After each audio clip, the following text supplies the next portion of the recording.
remember what I looked like when I was young, who were looking at me through memories, who still fancy me because they like remembering their lives when they were young as well. I need those boys because I'd never make new friends now.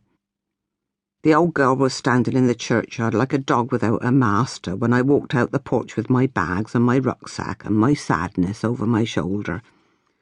I thought she'd want to pass me by. I know what it looks like, a coffin in a grave, how far down it is, how fucking weird it is there's someone in there who was part of you. I wouldn't talk to anyone if I had someone to love and they went and died. But she seemed to think like the opposite, seemed to want the company, because she perked right fucking up when she saw me, like she was wagging her tail and trotting to sniff. "Thank you for staying for the service," she said, and she was looking at me like I might want to say some fucking thing back at her about how nice it was, or where did she get her frock, or what was she doing with her husband's money now he didn't need it. I didn't know what to say. I've never really been thanked after a show before. Ignored, usually. Once or twice someone feeling pissed off if I hung around to listen to the organ when they carried the corpse out. No one's ever been glad about me at a funeral in my life. "It was a lovely service," I said. "Do you think?" "Yeah, it was lovely music. It was your husband?" "Yes." Stupid question.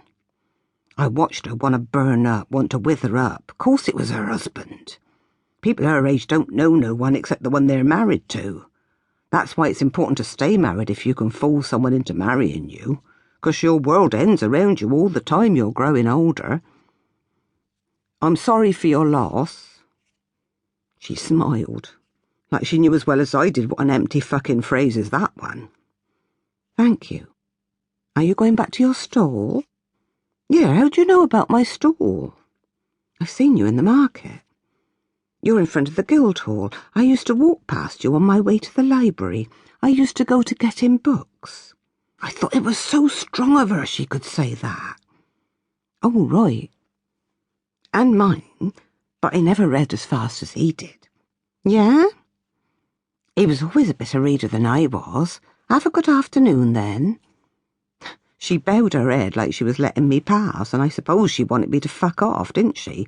So I said the same to her, have a good one, or whatever, which wasn't big enough words either, and I walked on out through the gate to the road beyond, and the shut-down pub, and the bowling alley, and the laser quest, and the YMCA, and the side way into town past the nightclub, and the strip club, and the dodgy Chinese, and the cheap hotel. My Salisbury, the other city, the one you don't see from the cathedral. And I thought, I wish I had big enough words I could do something for her. I wish there was some fucking thing I could say. I wish I could get out the feelings I'm feeling and make a river of them and help her. And then I thought, I wish I had what she had. I wish I had something worth losing. I was a wild child, but he was wilder. First notch at 13. I lay down in a wood with this boy, this blonde, tousle-haired boy I met in the fields outside my house. I dunno why. I hardly knew him, didn't even fucking like him. We ran around for a few weeks. We were kissing, holding hands. I let him rummage around up my skirt, and then he wanted me, and I suppose I let him. When I was 15, I slept with 15 boys. After that, one set of notches grew faster than the other for a fair bit. Then in my 40s, the years overtook the boys again, and I'm once more like a girl these days, having had more hot dinners than lovers. There's a second childhood for you. Long, dry years stretching all around me forever, amen. I used to meet them at gigs and go with them into the shitters. Used to go with them in parks, end up on my hands and knees on the benches in Lizzie's and them disappointing behind me. Used to go with them at house parties, slip into bedrooms, slip into any empty room, more than one in a night if I fancied. I think I thought I loved it. Used to go with them in the shed at the bottom of the garden where we kept Dad's stuff if he ever wanted to come back and get it, if they were nice enough or canny enough to walk me home. Used to go with them all because it always seemed like what they wanted. But he wouldn't go with me first time. We met at a disco in a scout hut in Harnham. Not a place you set out for expecting to meet the love of your life. I'd gone looking for lads, and there was a bar, and they let us bring vodka. Me and my ladies, me and my girls.